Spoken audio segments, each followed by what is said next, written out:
அனைவருக்கும் வணக்கம். இன்றைய பதிவில் கலைஞர் மகளிர் உரிமை தொகைக்கு புதிய விண்ணப்பம் எப்படி நம்ம செய்வது, அதற்கான விண்ணப்ப படிவத்தை எப்படி நம்ம நிரப்புவது, மேல்முறையீடு பணம் எப்போது வரும், குடும்ப அட்டை தொடர்பான தற்போது நமக்கு புதிய தகவல் ஒன்று கிடைத்திருக்கு. அது என்னன்னு சொல்லிட்டு இந்த பதிவில் பார்க்கலாமாங்க. அதே போல் மகளிர் உரிமை தொகைக்கு ஒவ்வொரு அறிவிப்பு வெளியே உடனே நம்ம சேனல் தொடர்ந்து அப்டேட் பண்ண வரும். அதேமாரி புதிய விண்ணப்பம் செய்வோர் அனைவரும் நம்ம சேனல் தொடர்ந்து ஃபாலோ பண்ணுங்கள். அரசாங்கம் புதிய விண்ணப்பத்திற்கான டேட் அறிவித்து வரும்னு நம்ம சேனல் அப்டேட் பண்ணுவோம். அது மூலியமாக நீங்கள் உங்களோட ரேஷன் கார்டில் போய்ட்டு நீங்கள் புதிய விண்ணப்பம் வாங்கி நீங்கள் ஃபில் பண்ணி நீங்கள் அப்ளை பண்ணலாம். அது என்ன சொல்லிட்டு நீங்கள் டீட்டெயிலாக பார்த்துக்கலாம். நீங்கள் அதுக்காக நம்ம சேனல் தொடர்ந்து ஃபாலோ பண்ணுங்கள். நீங்கள் ஃபாலோ பண்ண மூலியமாக நீங்கள் மகளிர் உரிமை தொகை தொடர்பாக ஒவ்வொரு அறிவிப்பு என்னென்ன அறிவிப்பு அரசாங்கம் வெளியிடுறாங்க சொல்லிட்டு நீங்கள் தெரிந்து கொள்ளலாம். வாங்க விடைக்குள்ளே போகலாம். குடும்ப அட்டைதாரருக்கு ஒரு அறிவிப்பு அரசாங்கம் வெளியிட்டிருக்குங்க. அதாவது நீங்கள் உங்கள் ரேஷன் அட்டையில் எத்தனை நபர்கள் இருக்கிறீர்களோ அவர்களுடைய கைரேகை அனைத்து பதிவுபட வேண்டும் சொல்லிட்டு அரசாங்கம் அறிவித்திருந்தாங்க. தற்போது அதை கட்டாயம் இல்லைன்னு சொல்லியிருக்காங்க. தற்போது ஒரு நியூஸ் வெளியிட்டிருக்காங்க. அது என்னவென்றால் குடும்ப அட்டைதாரர்கள் வசதிப்படி கைரேகை பதியலாம் சொல்லியிருக்காங்க. குடும்ப அட்டைதாரர்கள் தங்களது வசதியின்படி ரேஷன் கடைக்கு வருகை தந்து கைரேகை பதிவு செய்யலாம் சொல்லியிருக்காங்க. கட்டாயப்படுத்தி நியாய விலை கடைகளுக்கு வரவழைத்து சிரமங்களை ஏற்படுத்தக்கூடாது. குடும்ப அட்டைதாரர்கள் கைவிரல் ரேகை வைக்கும்போது ஆவணங்கள் எதுவும் கோரக்கூடாதுன்னு சொல்லி தமிழக அரசு உத்தரவு வெளியிட்டிருக்காங்க. அதாவது உங்களோட குடும்ப அட்டையில் யார் உறுப்பினராக இருக்காங்களோ அவங்கள அவங்களோட கைரேகைகளை நீங்கள் கண்டிப்பாக அதில் பதிவு செய்யப்பட வேண்டும். இல்லையென்றால் உங்களோட குடும்ப அட்டை ரத்தாகும் சொல்லிட்டு சில பேர்லாம் தான் சொல்லியிருப்பாங்க. அதெல்லாம் தவறு. உங்களோட அரசாங்கம் அறிவித்திருந்தாங்க. அதே போல் தற்போது அந்த ரூல்ஸ் அரசாங்கம் நிறுத்தி வைக்கிட்டு இருக்காங்க. அதை அனைவரும் போய் பதிவு பண்ண முடியாதுன்னு சொல்லிட்டு அரசாங்கம் அந்த நியூஸ் நிறுத்தி வச்சுருக்காங்க. அதே போல் நீங்கள் கட்டாயம் பதிவுபட வேண்டும்னு சொல்லிட்டு அவசியம் இல்லை. அதே போல் சில பேர் போய் பதிவு பண்ணலாம். நீங்கள் உங்களுக்கு விருப்பம் தான். இல்லைன்னா அவங்களோட வசதிக்கு ஏற்ப அவங்க அந்த சேல்ஸ் மாதிரி உங்களோட வீட்டில் கைரேகைகளை பதிவுபடலாம் சொல்லியிருக்காங்க. நீங்கள் மேக்ஸிமம் பார்த்துங்க. மேக்ஸிமம் போய்ட்டு நீங்கள் புதுசாக இன்னும் யாருமே இன்னும் கைரேகை பதிவுபடவில்லை. கண்டிப்பாக நீங்கள் போயிட்டு கைரேகை பதிவு பண்ணுறாங்க. நிறைய பேர் இந்த வீடியோ ஷேர் பண்ணுங்கள். நிறைய பேர் இன்னும் ரேஷன் கார்டில் உறுப்பினர் இருப்பாங்க. ஆனால் இந்த வரைக்கும் அவங்க கைரேகையை வச்சுட்டு போயிட்டாங்க. ஆனால் மேக்ஸிமம் நீங்கள் அவங்க வீடியோ ஷேர் பண்ணுங்கள். தற்போது புதிய விண்ணப்பம் எப்படி செய்யணும்னு சொல்லிட்டு பார்க்கலாமாங்க. கலைஞர் மகளிர் உரிமை தொகை நீங்கள் புதிய விண்ணப்பம் எப்படி செய்யணும்னா, தற்போது நீங்கள் உங்களுக்கு பொங்கல் பரிசு வழங்கியிருப்பாங்க. அதே போல் தான் உங்களுக்கு புதிய விண்ணப்பம் செய்வோர் அனைவரும் அவங்களோட பட்டியலும் எடுத்திருப்பாங்க. அந்த ரேஷன் கடை உரிமையாளர்கிட்ட அந்த பட்டியல் இருக்கும். அவங்க கண்டிப்பாக உங்களுக்கு டோக்கன் தருவாங்க. யாராவது புதிய விண்ணப்பம் செய்ய போகிறாங்களோ அவங்க டோக்கன் எழுதி தருவாங்க. அந்த டோக்கன் நீங்கள் எப்போது வர வேண்டும், எந்த தேதிக்கு வர வேண்டும் போன்ற விவரங்களை அவங்க குறிப்பிட்டிருப்பாங்க. அந்த தேதியில் போய்ட்டு நீங்கள் உங்களுக்கு தேவையான ஆவணங்களை எடுத்துன்னு போய்ட்டு நீங்கள் பதிவு பண்ணுற மாதிரி இருக்கும். அதனால் உங்களுக்கு இந்த டோக்கனை தந்து தான் உங்களுக்கு எல்லாமே நடைபெறும். உங்களுக்கு அந்தமாரி டோக்கன் தரும்போது உங்களுக்கு அப்ளிகேஷன் ஃபார்ம் தருவாங்க. விண்ணப்பப்படி உங்களுக்கு தருவாங்க. அந்த விண்ணப்பப்படி நீங்கள் ஃபில் பண்ணி நிரப்பி உங்களுக்கு அந்த நீங்கள் அப்ளை பண்ண ஒரு டைமுக்கு நீங்கள் கண்டிப்பாக நீங்கள் கையோடு எடுத்துன்னு போகணும். அந்த கையோடு எடுத்துன்னு போகும்போது உங்களுக்கு தேவையான ஆவணங்கள் என்னன்னு சொல்லிட்டு போன்ற விவரங்களை பார்க்கலாமாங்க. டோக்கன் தரும்போதே கண்டிப்பாக உங்களுக்கு அப்ளிகேஷன் ஃபார்ம் உங்களுக்கு தருவாங்க. இந்தமாதிரி தான் அப்ளிகேஷன் ஃபார்ம் உங்களுக்கு இருக்கும். இந்த அப்ளிகேஷன் ஃபார்ம்லேயே உங்களுக்கு கொடுத்துருப்பாங்க. இங்கே கலைஞர் ஃபோட்டோவும் இங்கே ஸ்டாலின் ஃபோட்டோவும் உங்களுக்கு கண்டிப்பாக இருக்குங்க. உங்களுக்கு கலைஞர் மகளிர் உரிமை தொகை திட்டத்தின் விண்ணப்பப்படின்னு சொல்லிட்டு உங்களுக்கு குறிப்பிட்டிருப்பாங்க. இது கரெக்டாக இருக்க பாருங்கள். எல்லாமே கரெக்டாக பதிவாயிருக்க சொல்லிட்டு செக் பண்ணிங்க. நீங்கள் ஒரு தட்டி உங்களுக்கு விண்ணப்பம் தரும்போது ஏன்னா விடுபட்டு இருந்தாலும் உங்களுக்கு கண்டிப்பாக உங்களோட அப்ளிகேஷன் கேன்சல் ஆகிறது அதிகபட்ச வாய்ப்பு இருக்குது. அதனால் உங்களுக்கு விண்ணப்பப்படி தரும்போது கரெக்டாக இருக்க செக் பண்ணிங்க. நீங்கள் அங்கேயே குறிப்பிட்டிருப்பாங்க. உங்களுக்கு ஃபஸ்ட்டு எடுத்தோடனே உங்களுக்கு குறிப்பிட்டிருப்பாங்க.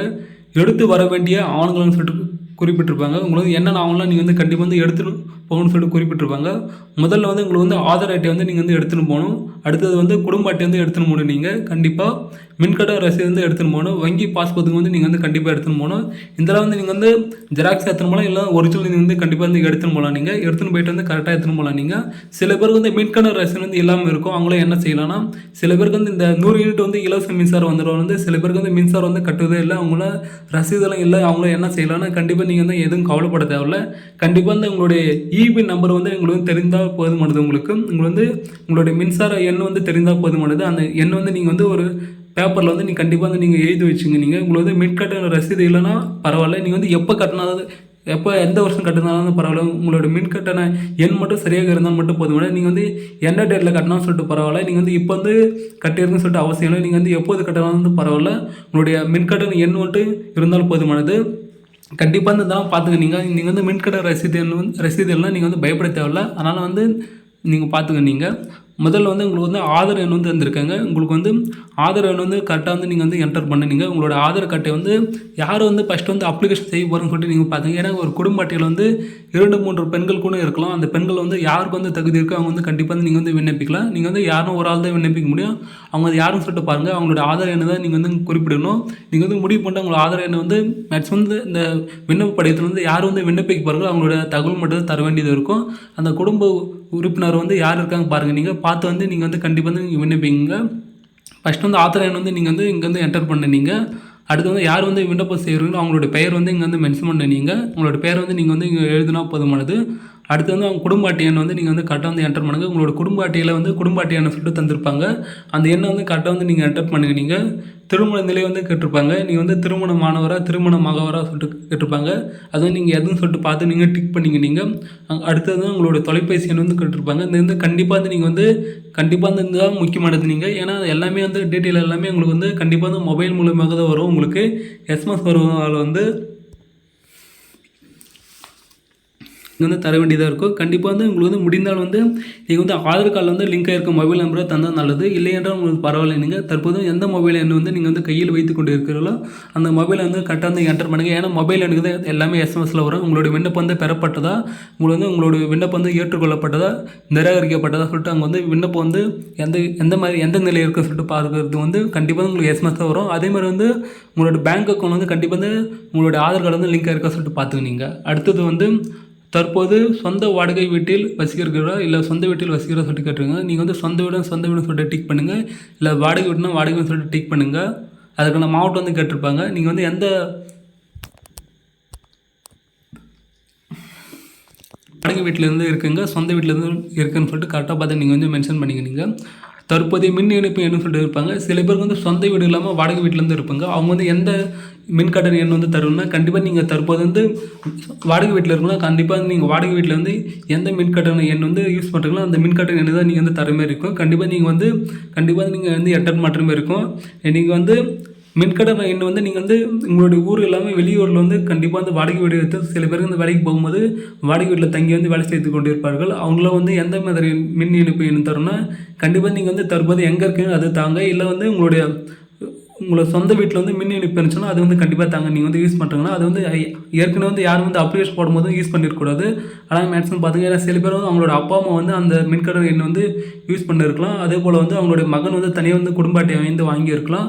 அது வந்து யாருன்னா ஒரு ஆள் தான் தர முடியும். அதனால் ஏற்கனவே தந்தது நீங்கள் வந்து தராதுங்க. தற்போது எந்த மின்கட்டண ரசீது வந்து நீங்கள் வந்து யூஸ் பண்ணுறீங்களோ அந்த எண்ணை மட்டும் நீங்கள் வந்து கரெக்டாக தாங்க.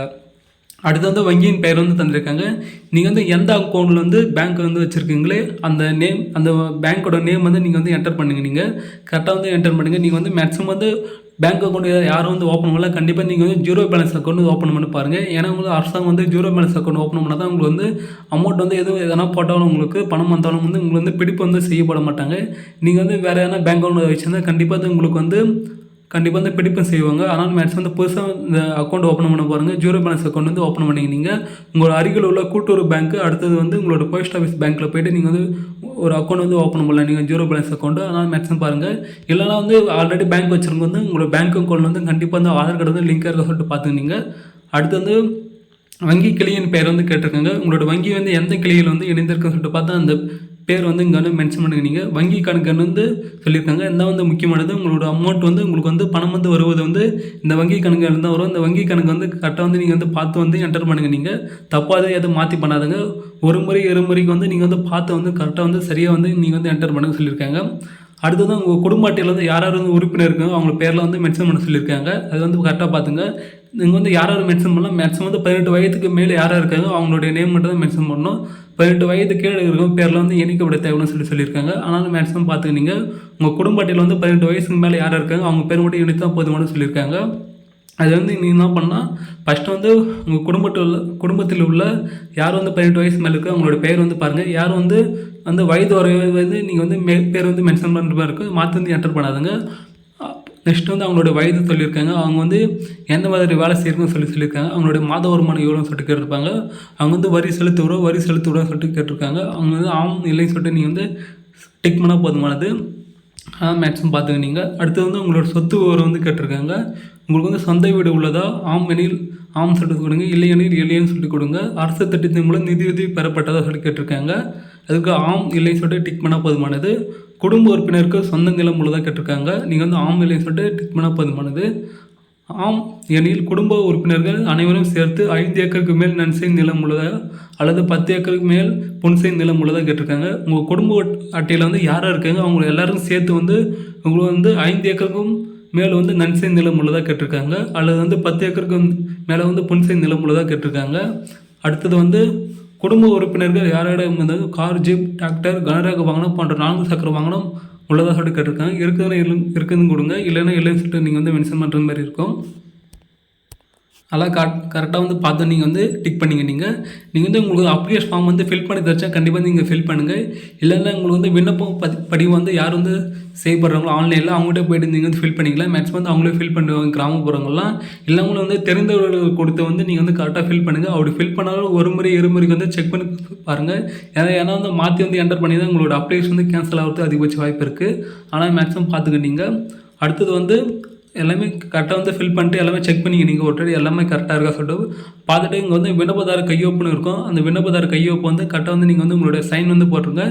அப்ளிகேஷன் வந்து யார் செய்யுங்க அவங்களோட சைன் மட்டும் போட்டாலும் போதுமானது. நெக்ஸ்ட் வந்து உறுதிமொழி இருக்குது. அந்த உறுதிமொழி வந்து நீங்கள் வந்து கண்டிப்பாக வந்து படித்து பாட்டு தான் நீங்கள் வந்து சைன் பண்ணணும். இதெல்லாம் உறுதிமொழி வந்து நீங்கள் வந்து பாருங்கள். ஏன்னா இந்த வந்து படித்து கொண்டே இருந்தால் நம்ம வீடியோ லென்த்தாக போயிடும். அதனால் மேக்ஸிமம் வந்து நீங்கள் வந்து படித்து பார்த்துட்டு வந்து இங்கே வந்து சைன் போடுங்க. தற்போது வந்து மேல்முறையீடு செய்த அனைவருக்கு வந்து எப்போது வந்து பணம் வரும்னு சொல்லிட்டு சில பேர் வந்து கேட்டிருக்காங்க. சில பேருக்கு இன்னும் வந்து கலைகள் வந்து நடைபெறாமல் இருக்கும். அவங்களே என்ன செய்யணும்னா கண்டிப்பாக வந்து மேல்முறையீடு செய்த அனைவருக்கு வந்து இந்த மாதம் பணம் வருவதற்கு அதிகபட்ச வாய்ப்பு இருக்குது. ஏன்னா சில பேருக்கு இந்த கலைகளும் நடைபெற்று கொண்டு இருக்கிறது. அந்த கலைகள்லாம் இந்த மாத இறுதிக்குள்ளே உங்களுக்கு முடித்தரும். ஏன்னா புதிய விண்ணப்பம் வந்து வரப்போதில் வந்து யாராருக்கு பெண்டிங் அப்ளிகேஷன் இருக்குது அந்த அப்ளிகேஷன் வந்து கம்ப்ளீட் பண்ண போகிறோம்னு சொல்லியிருக்காங்க. ஆனால் மேக்ஸிமம் வந்து உங்களுக்கு வந்து கலைகள் வந்து யாராவது நடைபெறாமல் இருக்குது அவங்களும் நடைபெறும். அதனால் மேக்ஸிமம் வந்து எல்லாருமே தயாராக இருங்க. உங்களுக்கு வந்து கலைகள் ஈடுபடும் வந்து கண்டிப்பாக வந்து போன மாதம் வந்து எப்படி வந்து 2 லட்சம் பேர் வந்து புதிய மேல்முறை செய்த அனைவருக்கு வந்து பணம் வந்து வந்ததோ அதே போல் வந்து இந்த மாதம் வருவதற்கு வந்து அதிகபட்ச வாய்ப்பு இருக்குது.